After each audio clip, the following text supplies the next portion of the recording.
Hey there, folks. Chris McLean back again with another episode, and my guest today is Mark Khoder, and he's been a collaborative ally with restaurants for the last 7 years, and he helps build and achieve a harmonious duet between their business goals and their marketing goals. So super interesting to talk to Mark, particularly with what's been happening in that world in the last year or so. Mark, welcome to the show. Thanks for dropping by and taking a seat at the table, if you will. Thank you, Chris. I'm looking forward to this call today. Yeah, me too, mate. So take us through. How did you start your social chef? Were you a chef in a past life, and then you sort of moved into the marketing side, or how did you decide to focus on helping restaurants with their marketing? Um, I guess I get asked this question all the time, and I guess the heart of the answer to this question is it's always been about for me personally about enriching lives. I mean, in the earlier days, I had a basic answer to this. Say, oh, you know what? I looked at our clientele and wanted to see a pattern in there, and we found a lot of restaurants and cafes working with us, and Right. and and we picked that. Um, but the thing is, that's not how it works. It doesn't Mm, work mm. because you're in popular demand, or someone asks you to go and do something and you just gone and did it. It's more about, it comes down to you as a person. And for me, it's about enriching lives. It's an intellectual challenge for us to go out there and do something we've never done before. um, and just, I guess sometimes it's like you're proving it to yourself as a person that you can go above and beyond what you thought that was your limit. Mm, mm. And then I think the third one is just, it gives me a cause to work towards. Yeah, right. That's, yeah, that those three things, I think they're all responsible around where I am today and how I got into the industry, Mm. and the beauty of this industry. Yeah, uh, yeah. I think you've kind of nailed a lot of important stuff there. As we yes, build agencies, as we try to decide who do we want to serve, what do we want to do, what niche am I going to pick, you want to make sure that it's aligned to your core, right, to your values, to who you are, to what you love, what you're curious about, because that's that's that's right. what's going to give you that free motivation, right, that free daily energy to go and do the stuff and face those harder times and face the ups and downs. You want to have that kind of North Star of, look, I'm passionate about this. I love what I'm doing. I love restaurants. I've got a mission. As you said, I'm contributing to something. I'm genuinely serving and helping and contributing another human being to grow their That's right. business, which is That's what right. we're here as marketers and advertisers. That's what we're here to do. We're here to help other people boost their own lives and grow their own businesses and make money and all that good stuff. That's So for right. you, it's restaurants. So when you go in, you walk into a restaurant and they want help with their marketing. What are some of the let's put this in the context of pre-COVID, and maybe then we'll touch on the challenges post-COVID. What sort of pre-COVID? What were the challenges that sort of restaurants, bars, cafes? What were they facing in terms of marketing challenges? I personally believe it's still the exact same challenge, but Right. people now, pre-COVID and and post-COVID, they kind of, they came down to earth a bit more. They Mm, realized, everybody had these big audacious goals, but then there was no a ladder to get to where you want to get, in obviously in that term. yeah. Right. um, Yeah. the problems, like I would say, you know what, it's always like, how can we get more customers, how can we book more high ticket, how can we be more profitable, how can we scale, growth. It was always growth. um, and then COVID hit, and when people saw something that they've never seen before, like the COVID environment, the climate, the economical climate, the kind of, you know what, Okay, I do have audacious goals, but I also understand how this whole thing works now, and I need to be more down to earth with the way that I'm gonna get to my audacious goal. And you find Mm, it a mm. lot more um, practical to work with them today than it was working with them before COVID. Yeah, Um, right. So it's a yeah, more tangible, practical understanding that it's a piece by piece play to get to that. that's right. Say get a thousand customers a month. If you've only got five, that's an audacious goal. But let's get you to 10 customers a month. 30, Well, 30 a month or 30 a day, Well, or yeah. Well, the other thing is not only from the customer perspective, even from our perspective, we looked at the way that we were doing things in the past. We were mm, over promising, right. and then we would go out there, over promise, over service, and go above and beyond and do everything in our power. But then we would only be able to help a handful of people that way. Right. um, Right. there is a smarter way of doing this. And like, for example, we no longer drive to see anybody face to face. With that, we saved easy tens and tens of hours a week just driving around and seeing people. Yeah. We're Yeah. able to deliver great results just from using a Zoom call, understanding the client needs, and then just trying to connect the dots together without being there face to face. And Mm, it mm. allows us to have more capacity to serve our clients. We're able to do a lot more for them and everybody else that wants to obviously come on board with us. Mm. Yeah, definitely.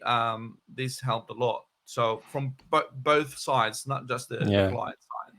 Yeah, yeah, no, that makes a lot of sense. That Mm. that collapsing of meetings that's happened, right? And that's a lot of what some of what I coach is how can you actually collapse meetings, but it's actually happened quite naturally. Sort of, face to face meetings are gone. You've sort of collapsed those down to Zoom calls. Even Zoom calls have collapsed down to a text message. Text message might be collapsed down to a quick phone call.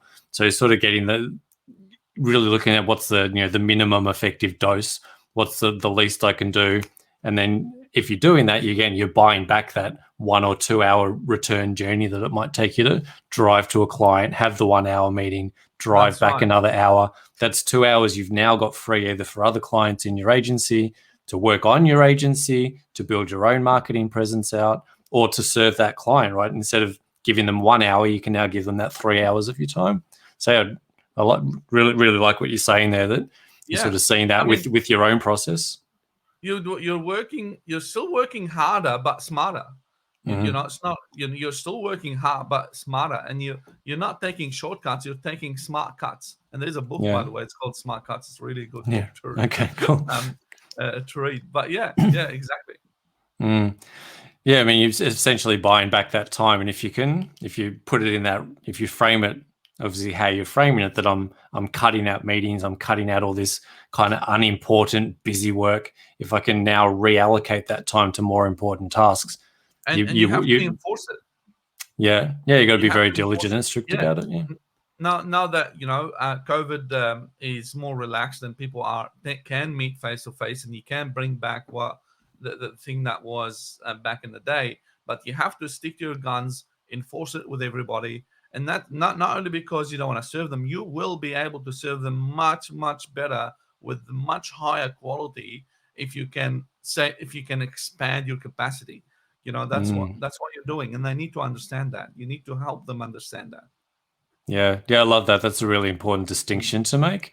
Yeah. As you said, we can go and meet clients again, and as you said, burn those 2 hours of commute time, or even if it's an hour of commute time.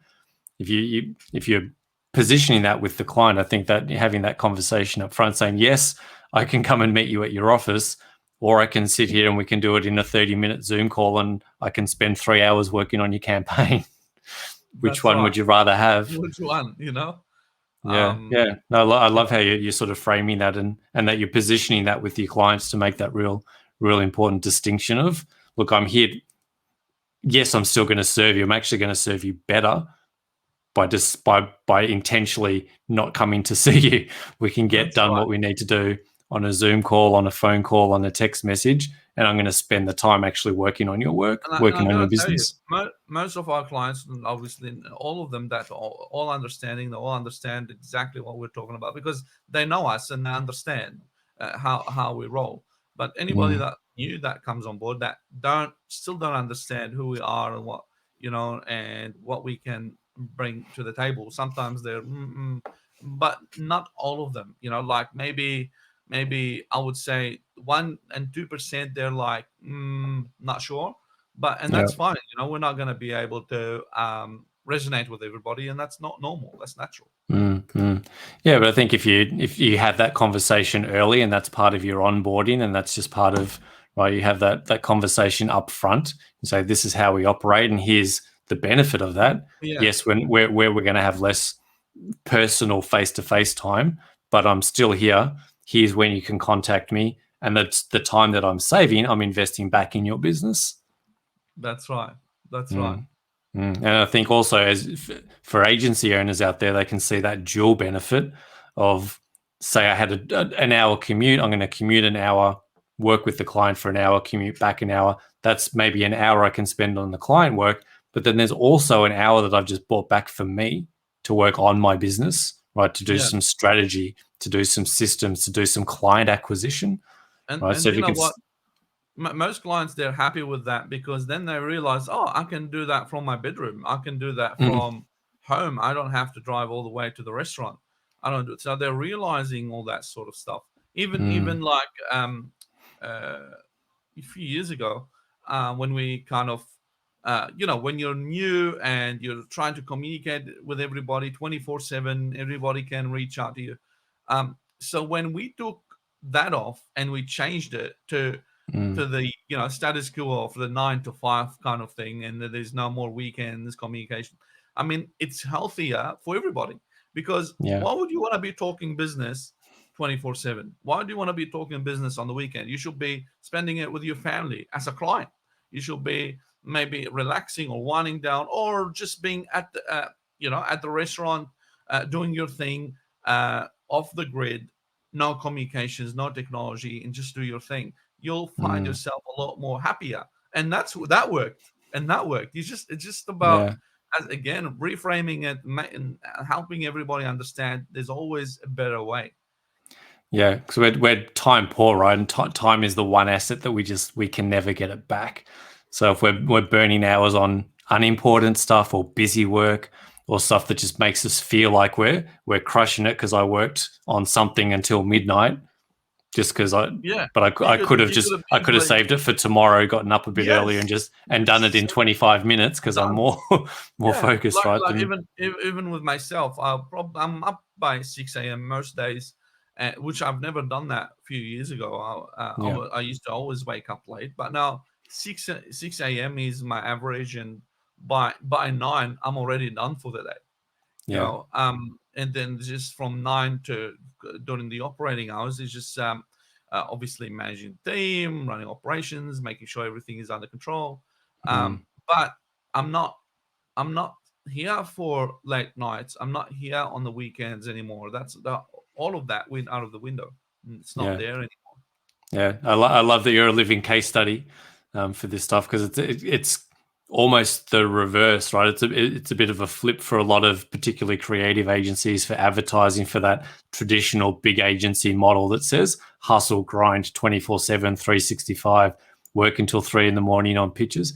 Yes, sometimes you have to do that, right? Sometimes you've got to have those periods, but having that as a normal operating procedure when that's expected day in day out, that's why you see No, big agencies with 77% burnout rates, right? that's That's why, right. because people don't operate that well naturally. That's not how we operate. We want There's to no need. Yeah, no need for that. No need for yeah, that. we can be much more efficient with our time when we actually restrict ourselves and say, I've got 90 minutes to get this thing done. Guess what? You most of the time you'll get it done in 90 minutes, even if it took you 3 hours previously, right? That's right. And those that there's always some clients or some people that don't understand this philosophy. Well, then you gotta keep them out your tribe. Keep them out of your environment, and just maintain your environment, then everything will be okay. Mm. Again, can't make everybody happy. Can't make Yeah. everybody happy. Yeah. Yeah. I love that. And you've building that skill of saying no, I think is really, really important as well. As much as we want to say yes to everything, it's really important to have that barrier and have that barricade and say, here's what I like to work with. Here's how I work. If you don't fit that criteria, then somebody else is going to have to, do your marketing for you, because that's not how I operate. But maybe you can talk to that a bit as well, because I think that can be a real sticking point, right? Where as business owners, we don't want to say no to work, but you're obviously flourishing. Your business is doing well. You're working with great people and you're enjoying yourself doing it. So obviously saying no and having that, being very intentional about who you let into your space and who you work with, has worked well for you. Is that the case? Yes, look, you don't have to be arrogant about saying no. You don't have to be rude about saying no. Yeah, for You sure. can say no in a nice way, and those that don't understand it, they disqualify themselves automatically, and they don't end up on your list, and you don't end up building a poisonous relationship that poisons not just you but everybody else on the team. Um, Yeah, yeah. and I remember a lot of experiences that I would actually end up reaching out to someone and say, look, by the way, this is not working out because you're not. We've spoken to you. Well, sometimes we might not even mention it. We'll just say, look, this is not working out. Thank you so much for your business, and that would only be the case when we've already spoken to this specific client several times about the way that the process, okay, and when this client ends up ignoring this process on all the time, doesn't care about anything that you're talking to him about, in the way that you can serve him better if we only follow the process or the system. And if the answer is always ignoring your processes, systems, instructions, opinions, recommendations, then you just have to let him go. Just Mm, can't. mm. You know, um, I can say that as soon as we have a case like that, I'll monitor it. I'll keep an eye on it. I'll see like which team members are suffering. I can see that they're turned from sweet to sour, and I'm like, Mm. okay, before I get that. Now it doesn't happen anymore because we're like Yeah, upfront with everything. yeah, yeah, Um, and usually, if someone doesn't follow through, they kind of get disconnected from our universe in a very short period of time because this is just not gonna work for them. It's just yeah, not. That's what. yeah, Yeah, yeah. But on the flip side, have you found, obviously you then get to work with clients that you love to work with, right? Because absolutely. they're Yes, they're like you, they think like you, they appreciate that you're sparing their absolutely. time, that you're investing in their business. They're like, Have you oh, found? absolutely. They say, "Oh, you know what? Your planning is superb. Your communication is really good. You guys respond promptly, whatever." Yeah, I understand. There's no weekends. There's no this. There's no that. But who wants to be doing that on the weekend? So Mm, most people that come on board with us today, that none of them wants to be talking to you on the weekend or to anyone on your team. None of them yeah, want to be talking to you late at night. No, they all have their own lives, and yeah. I'm like, and we're all enjoying it that way. Yeah, it's Mm. not. I mean, I guess yeah, no, I was just going to say, and probably particularly with your industry, restaurants, cafes, bars, weekends and nights is when they're operating, right? That's when they're in their flow. That's when they're doing their thing. They don't want to have to be chasing their marketing agency to say, "Hey, how's that campaign going?" Right? You shouldn't have to and have they that do, conversation and at, they at yeah, and they used to do. They used to do. But when we changed all of that, it's everything was put in the right place, mm, and it worked out, and it worked out. I mean, who yeah, said? love it. I mean, before COVID, there's a lot of things. There's a lot of things that was, oh no, you gotta do the face to face thing, you gotta do this and you gotta do that, and then Mm, all of a sudden we realized no, we don't. There's always a better way. There's always a yeah. better way. Yeah, it's been definitely a turning point for that. I think a lot of people in a lot of businesses and a lot of industries have recognized that you just don't have to do stuff how you've always had to do it, right? And meetings is one thing, being in person, being at the office. I think a lot of people have now spent, 18 months working from home, and their employers saying, "Hey, come back to the office." And I think a lot of people would just be like, "Yeah, no, I don't want to, because now I've got this quality of life," right? Even though Yeah. we're Well, going through a this was the pandemic and point. we're going through all this stuff, but I've got a This quality of is a good life where I point, can I can pick up my kids, right? I can cook my husband dinner. My husband can cook for me. We can spend family time. We can spend the weekends together. I'm not hustling and grinding and doing all that stuff I used to do, and that's kind this of is a normal good now. point. So I think I mean, yeah, and just so you know, um, and I mean, just to confirm what you've just said as well, mm, before COVID, everybody worked for us remotely. yeah, right, During okay, COVID, everybody was working for us remotely. After COVID, everybody was working for us remotely. So yeah, nothing changed. We were just yeah. ready to You're go, ready. and we were ready to go. And that was, I think that was the best thing we've ever done, being ready for any natural disaster, Yeah, operating our business remotely. So that was yeah, a bonus.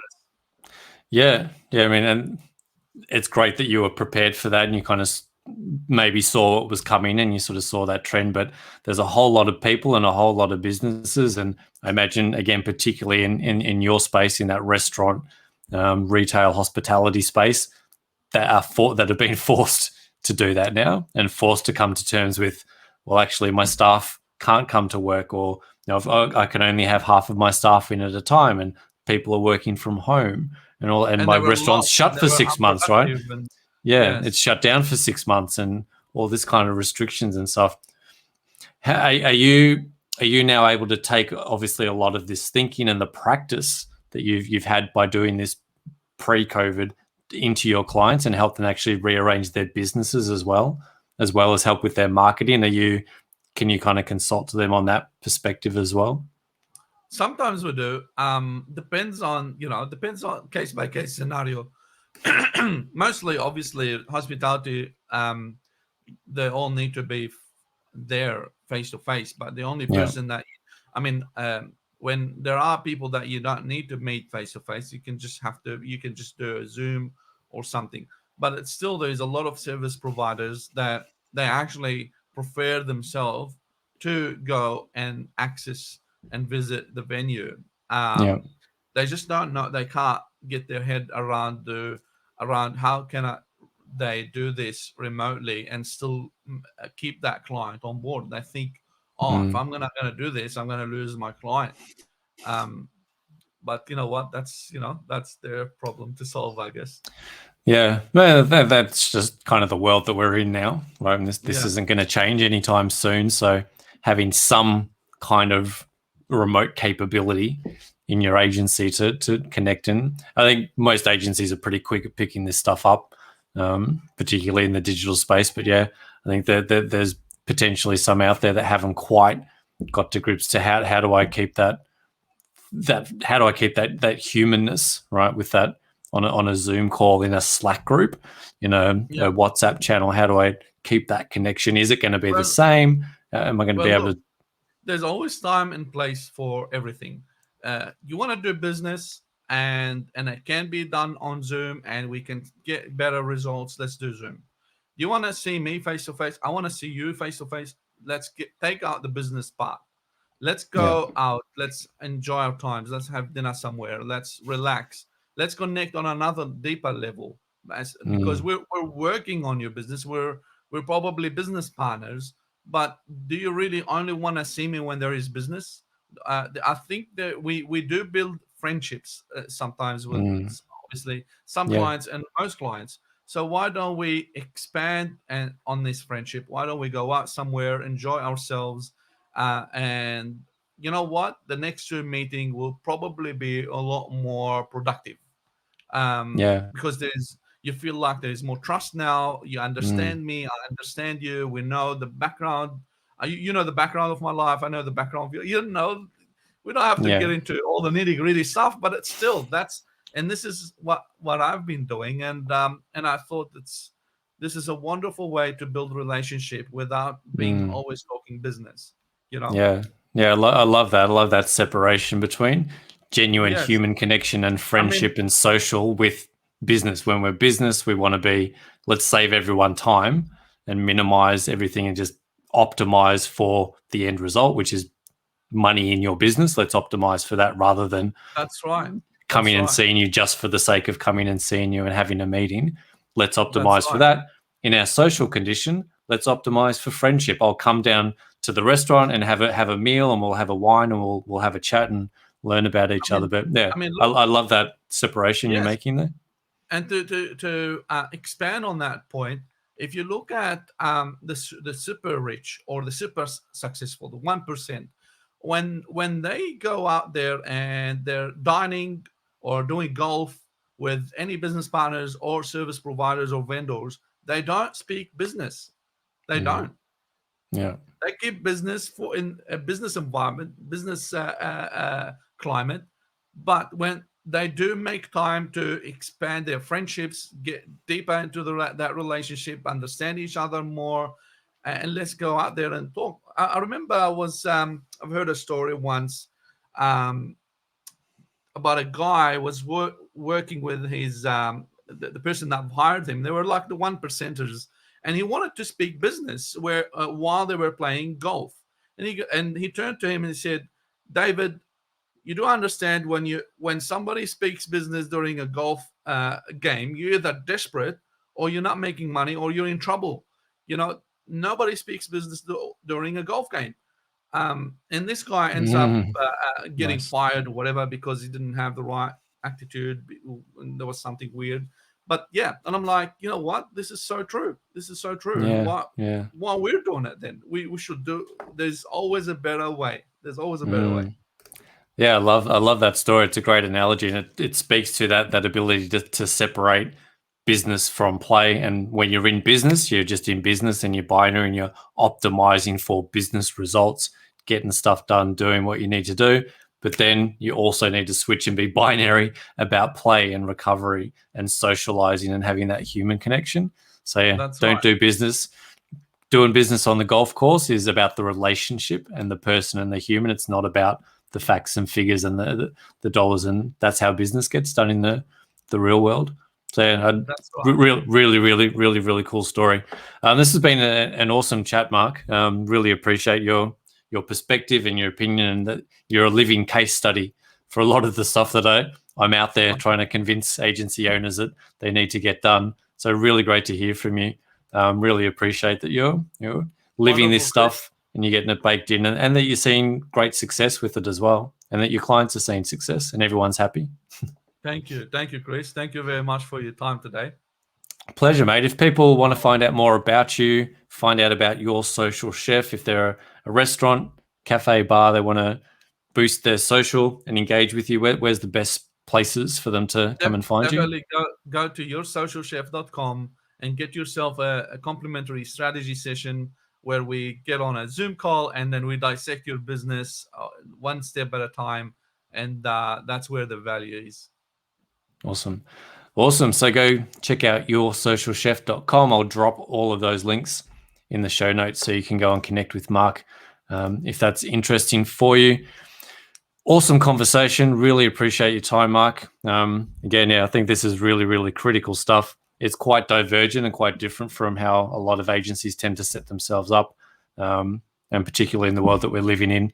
The more you can get this stuff dialed in and really optimize for that end result of business whilst doing business. But then I love how you're tacking on that social human connection, because that tapping into network, right, and tapping into humans and people, that's a really powerful way to grow your business as well. Thank you, Chris, for having me today. And I look forward to. You never know; it might be another one that might in the future. Yeah, We might let's do talk another one. again for sure. Yes, you never Absolutely. know. Yeah, been awesome having you on. Thanks everyone for tuning in, Cheers. and till next time, we'll see you on the next episode. Cheers.